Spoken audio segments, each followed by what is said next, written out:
എന്റെ ഒരു സുഹൃത്തെ എന്റെ കഴിഞ്ഞൊരു വീഡിയോ കണ്ടിട്ട് എന്നെ വിളിച്ചു പറയാ, എടാ നീ ഇങ്ങനെ പരിചയമില്ലാത്ത ആളുകളിനൊക്കെ ഡ്രൈവർ വേക്കൻസി പറഞ്ഞ് വിളിച്ച് കയറ്റി കഴിഞ്ഞാല് ലാസ്റ്റ് നിനക്ക് പണി ഇട്ടുട്ടാന്ന് പറഞ്ഞു.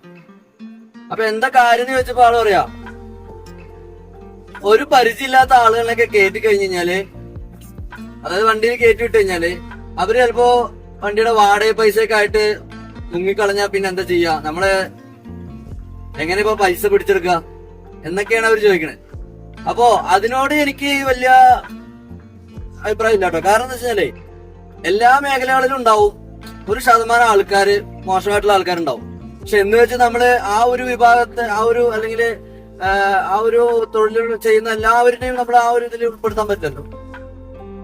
പരമാവധിയൊക്കെ നമ്മള് ശ്രദ്ധിക്കുക, ഈ വണ്ടിയുടെ ഓണർമാര് ശ്രദ്ധിക്കുക. കാരണം എന്താ വെച്ചാല് കറക്റ്റ് ആയിട്ട് അതാത് ട്രിപ്പുകൾ കഴിഞ്ഞ് കഴിഞ്ഞാല് ആ ട്രിപ്പിന്റെ ബാലൻസ് വാങ്ങിച്ചു വെക്കുക, അങ്ങനെയുള്ള കണക്കും കാര്യങ്ങളും. പിന്നെ വരുന്ന ഡ്രൈവറിന്റെ ഡോക്യുമെന്റ്സ് ഒക്കെ വാങ്ങിച്ച് അവരുടെ ഭാഗം ക്ലിയർ ആക്കുക. അതല്ലേ എന്റെ ശരി, അല്ലേ? ഇതിന് നിങ്ങളുടെ അഭിപ്രായം ഒന്ന് കമന്റ് ചെയ്യട്ടോ.